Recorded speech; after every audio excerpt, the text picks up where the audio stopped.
खबर अब हिंदी में। नमस्कार। फोकस पूर्वोत्तर में आप सभी दर्शकों का स्वागत है।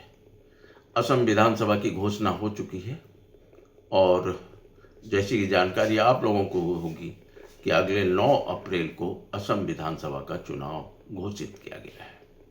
इसीलिए हम अपने दर्शकों की सुविधा के लिए असम विधानसभा चुनाव पर विशेष बुलेटिन जारी कर रहे हैं और आज पार्ट 1 हम लेकर आए हैं।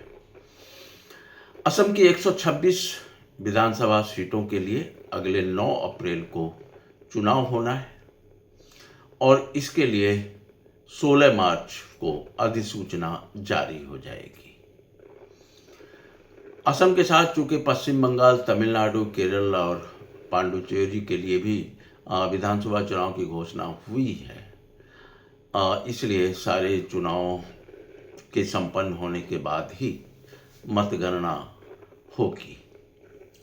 तो आज हम मुख्य रूप से असम में जो राजनीतिक दलों की स्थिति है वह हम उस पर विशेष रूप से बात करना चाहेंगे। असम में देखिए मुख्य रूप से 2 गठबंधन है। एक है भाजपा गठबंधन और भाजपा गठबंधन में शामिल हैं असम गण परिषद और बोडोलैंड पीपुल्स पार्टी। एक तरफ अगर हम मुख्यमंत्री के चेहरे की बात करें तो स्वाभाविक रूप से भाजपा गठबंधन की तरफ डॉक्टर हिमंत बिस्वा शर्मा अगुवाई करेंगे पूरे कैंपेन का, और दूसरी तरफ अगर हम कांग्रेस गठबंधन की बात करें तो कांग्रेस गठबंधन में असम जातीय परिषद, CPI-ML, CPI जैसे दल हैं और उसका नेतृत्व जोरहट के सांसद गौरव गोगोई करेंगे। और गौरव गोगोई जोरहट संसदीय क्षेत्र से सांसद भी रहे हैं और कांग्रेस ने जो उम्मीदवारों की सूची जारी कर दी है उसके अनुसार गौरव गोगोई जोरहट विधानसभा से चुनाव लड़ेंगे।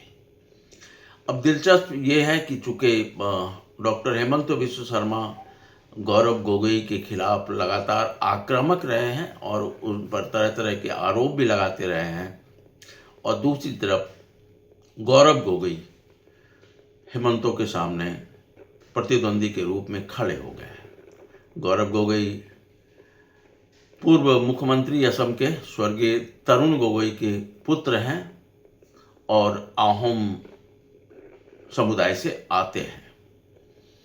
एक तीसरा अगर मोर्चा तो ना कहा जाएगा उसको, अब जैसे कांग्रेस गठबंधन में राइजोर दल को शामिल होना था लेकिन सीटों को लेकर कुछ बात नहीं बनी, इसलिए राइजर दल के नेता अखिल गोगोई ने अभी तक स्पष्ट स्थिति नहीं की है और यह माना जा रहा है कि वह गठबंधन से अलग हो चुके हैं। दूसरी तरफ अब तक भाजपा गठबंधन में शामिल UPPL, united people's front liberation, UPPL जिसके नेता प्रमोद बोड़ो हैं, पहले वो NDA के पार्टनर भी थे लेकिन पिछले BTC के चुनाव के समय भारतीय जनता पार्टी के साथ उनका नाता टूट गया और भारतीय जनता पार्टी ने जो UPPL की बोड़ो राजनीति में प्रतिद्वंदी दल है BPF, उसके साथ तालमेल किया है और BTC के जो 15 सीटें हैं उनमें भी BPF के साथ भाजपा का तालमेल हो चुका है। ऐसे में UPPL के पास अकेले चुनाव लड़ने के अलावा और कोई विकल्प नहीं है और प्रमोद बोड़ो ने कहा है कि वह सभी सीटों पर अपने कैंडिडेट खड़े करेंगे। वैसे वो निर्विरोध रूप से राज्यसभा के लिए चुने जा चुके हैं। असम गण परिषद में भी थोड़ी सी उत्तेजना है, थोड़ा सा रोष है, क्योंकि असम गण परिषद किसी समय असम की सबसे बड़ी पार्टी हुआ करती थी लेकिन उसे जितने सीट चाहिए उतनी सीट नहीं मिली है। इसलिए उनके जो कार्यकर्ता हैं या जिला स्तर के जो नेता हैं उनमें थोड़ा असंतोष भी है और अभी तक भारतीय जनता पार्टी गठबंधन के किसी भी घटक ने उम्मीदवारों की घोषणा नहीं की है। हालांकि कांग्रेस ने इस बार सबको आश्चर्य करते हुए काफ़ी पहले ही और बल्कि चुनाव की घोषणा के पहले ही अपने उम्मीदवारों की दूसरी सूची भी जारी कर दी है और कुछ सीट बचे हैं जिस पर उन्होंने अपने मित्र दलों के लिए उम्मीदवार खड़े नहीं किए हैं या उम्मीदवारों की घोषणा नहीं की है। खेल अब दिलचस्प ये होगा कि आज ही के दिन यानी आज 15 मार्च को केंद्रीय गृह मंत्री अमित शाह असम के दो दिवसीय दौरे पर आए थे और आज वह उनकी चुनावी सभा खत्म हुई है, वो यहाँ से निकले हैं। उसके बाद भारतीय चुनाव आयोग ने चुनाव की घोषणा कर दी है। वैसे यह भी थोड़ा सा चकित करने वाला है कि ये आमतौर से सभी को पता था और सभी ये मान के चल रहे थे कि 15 तारीख या 16 तारीख को चुनाव की घोषणा हो जाएगी और एक दिन पहले ही प्रधानमंत्री भी असम के 2 दिवसीय दौरे पर आए थे और उन्होंने कई योजनाओं का उद्घाटन किया, कई का शिलान्यास किया, भूमि पूजन किया। उसी तरह प्रधानमंत्री गए और केंद्रीय गृह मंत्री अमित शाह असम आए और उन्होंने पिछले 2 दिनों में आज भी, बल्कि जिस दिन चुनाव की घोषणा हुई है उसके कुछ घंटे पहले तक उन्होंने भी असम में कई परियोजनाओं का उद्घाटन किया, शिलान्यास किया है। और चूँकि लोगों को लग रहा था और असम में प्राय सारे मंत्री अपने अपने चुनाव क्षेत्र में पिछले 2 दिनों से व्यस्त थे, क्योंकि सबको लग रहा था कि चुनाव की घोषणा होते ही चुनावी आचार संहिता लागू हो जाएगी। उसके बाद वो लोग अपने क्षेत्र में जो उद्घाटन का काम है, जो शिलान्यास का काम है, वो नहीं कर पाएंगे। वो सारे लोग अपने अपने इलाके में व्यस्त थे और अब चूँकि चुनाव की घोषणा हो चुकी है और आचार संहिता लागू हो चुका है, इसलिए यह जो उद्घाटन और शिलान्यास और भूमि पूजन ये सारा कार्यक्रम अब यहीं ठहर गया। अब जो भी होगा चुनाव के बाद होगा। इसी बीच में अब स्वाभाविक है कि जब चुनाव की घोषणा होती है तो अलग अलग जो एजेंसियां हैं वो ओपिनियन पोल जारी करने लगती हैं और जो हमने देखा एबीपी न्यूज़ पर एक पहला ओपिनियन पोल आया है मार्क्सवादी और IANS के माध्यम से। उसमें तो दिखा दिया गया है कि भाजपा गठबंधन बहुत आगे है, 96 से 98 सीटों तक। कांग्रेस गठबंधन को उन्होंने 26 से 28 सीटें दी है और अदर्स को 2 से 8 सीटें दी गई है। लेकिन उस ओपिनियन पोल में भी यह बात देखने की है कि भाजपा गठबंधन को 43-44% वोट जाता हुआ दिखाई दे रहा है, जबकि कांग्रेस गठबंधन को 39 से 40% वोट जाता हुआ देख रहा है। जबकि जो अदर्स हैं, जो अन्य दल हैं, जो इस गठबंधन में शामिल नहीं हैं, उनके हिस्से में 18 से 20% वोट जाता हुआ दिख रहा है। यह आंकड़ा छोटा नहीं है, 18 से 20%। और उधर देख लीजिए भाजपा को 44% और कांग्रेस गठबंधन को 39 से 40%। अगर 5% भी पोलिंग रुझान इधर उधर होता है तो यह परिणाम बदल भी सकता है और यह भी हो सकता है कि बिहार की तरह भाजपा गठबंधन इससे भी बेहतर प्रदर्शन करे।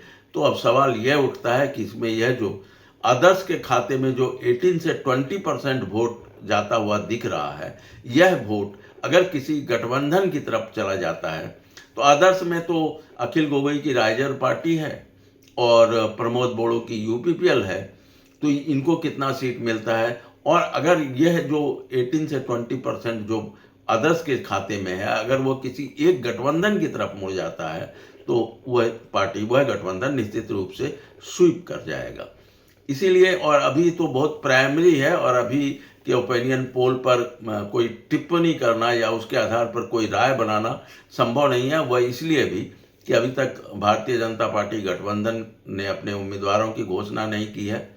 असम गण परिषद में भी रोष है, उनके भी जो उम्मीदवार खड़े होंगे, हो सकता है कि कई बागी उम्मीदवार भी खड़े हो जाए, वह भी वोट काट सकते हैं।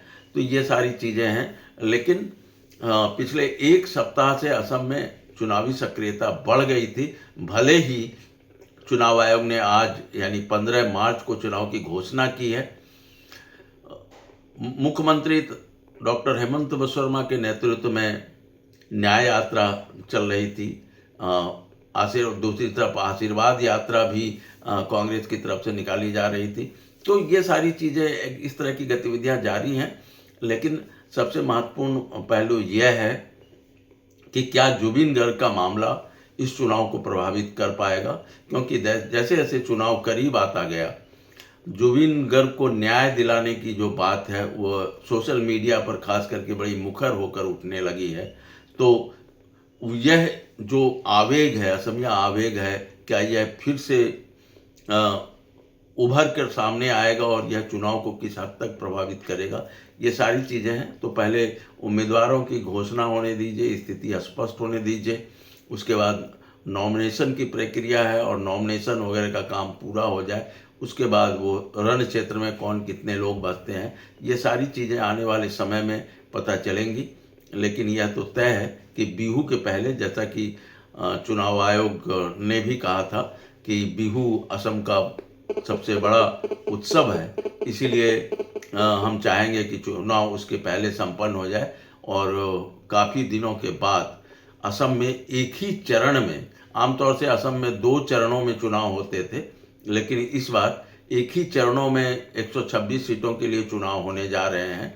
और वह भी चूँकि अब असम की कानून व्यवस्था स्थिति आमतौर से सामान्य है, ना तो उग्रवादी समस्या है, न लॉ एंड ऑर्डर भी कुल मिलाकर ठीक ठाक है, इसलिए यह अच्छा हुआ कि 126 सीटों के लिए एक ही साथ मतदान होगा। हाँ, असम के लोगों को चुनाव परिणाम के लिए लगभग 1 महीने का इंतज़ार करना पड़ेगा, क्योंकि असम बंगाल में पहले चुनाव हो रहा है, तमिलनाडु में भी, लेकिन तमिलनाडु का दो चरण में दूसरा जब चुनाव की तिथि आएगी उसमें तमिलनाडु का होगा, और फिर केरल का भी चुनाव है, तो और बंगाल का भी चुनाव 2 चरणों में होना है। तो ये सारे चुनाव के बाद ही चुनाव परिणाम सामने आएंगे, तब तक इंतज़ार करना पड़ेगा। और अब आगे देखना है कि किस तरह से यह चुनावी रूप आगे बढ़ता है और चुनाव की रणनीति कैसे आगे जाती है, और किस तरह से चुनाव प्रचार होते हैं। अगर देखा जाए तो भारतीय जनता पार्टी की तरफ से प्रधानमंत्री और गृह मंत्री ने पिछले 2 महीने में करीब 3-4 बार वो आ चुके हैं, चुनावी सभाओं को संबोधित कर चुके हैं, कई पब्लिक रैली को संबोधित कर चुके हैं। तो इसलिए शायद प्रधानमंत्री और गृह मंत्री का ज़्यादा जोर चुनाव की घोषणा होने के बाद पश्चिम बंगाल पर रहे। तो इसलिए अब असम में के जो भाजपा नेता हैं, डॉक्टर हेमंत बिस्वा शर्मा हैं, पूर्व मुख्यमंत्री, और केंद्रीय मंत्री सर्बानंद सोनोवाल हैं, इन लोगों के ऊपर चुनाव प्रचार की बागडोर होगी। और कांग्रेस मुख्य रूप से गौरव गोगोई उसको लीड कर रहे हैं, वो उनका चेहरा भी हैं, और कांग्रेस के केंद्रीय नेता भी आएंगे। तो इस तरह से असम में स्पष्ट है कि कांग्रेस गठबंधन और भाजपा गठबंधन के बीच चुनाव होने जा रहा है। सीटों का अंतर भले ही बहुत ज़्यादा ओपिनियन पोल में दिखा है, जो पहला ओपिनियन पोल आया है, लेकिन वोटों का जो परसेंटेज है उसमें बहुत ज़्यादा अंतर नहीं है। तो फिर हम लगातार आपके सामने चुनाव की चर्चा या चुनाव विश्लेषण करते रहेंगे, और हम आपसे फिर मिलेंगे। आज के लिए बस इतना ही। धन्यवाद।